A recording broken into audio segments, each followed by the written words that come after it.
কতটুকু ভালো করেছি না করেছি এগুলো একেবারেই separate discussion, but let my work speak for me. আমি বেশি বেশি কথা বলবো, অনেক কিছু বলবো যে এই করে ফেলেছি, ওই করে ফেলেছি, এটা করব, এগুলো সব পরিকল্পনা। এবং ফিউচার আজকে থেকে এখান থেকে বের হয়ে আমি রাস্তাতেই মারা যেতে পারি, তো উই নেভার নো আসলে কি হবে। তো অনেক লম্বা বা অনেক দূরের চিন্তাভাবনা আসলে আমি করতে অনেক ভয় পাই এবং করতে চাইও না। বাট আপকামিং আমি ডেফিনেটলি চাই, সিনেমা যেহেতু শুরু করেছি, সামনেও আসলে সিনেমা করব, আর ডিফারেন্ট জনরার সিনেমা করব।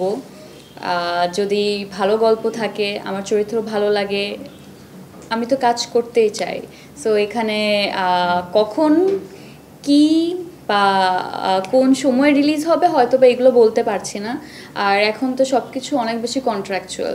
আপনারা মাঝে মাঝে মন খারাপ করেন, মেরে কিছু বলছেন, আর্টিস্টরা এখন সব কিছু লুকায়, কিন্তু ব্যাপারটা তা না। যে কোনো কাজের সাথে আসলে যখনই আমরা অনবোর্ড হই তখন সবার আগে একটা স্বাক্ষর নিয়ে নেয় যে আগে প্রোডাকশন হাউস এটার অ্যানাউন্সমেন্ট দিবে, ওনারা জানাবে, ওনারা একটা স্ট্র্যাটেজি সেট করে কবে কি বলতে হবে, কবে কি রিলিজ হবে।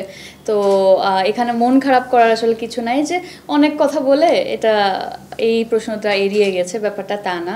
অনেক বাইন্ডিংস থাকে, ওই বাইন্ডিংসগুলো মাথায় রেখেই আসলে কথা বলতে হয়। তো সেই জায়গা থেকে ডেফিনেটলি আমি সিনেমা করব ভেরি সুন, সময় হলে এটার অ্যানাউন্সমেন্টও দিয়ে দেবো।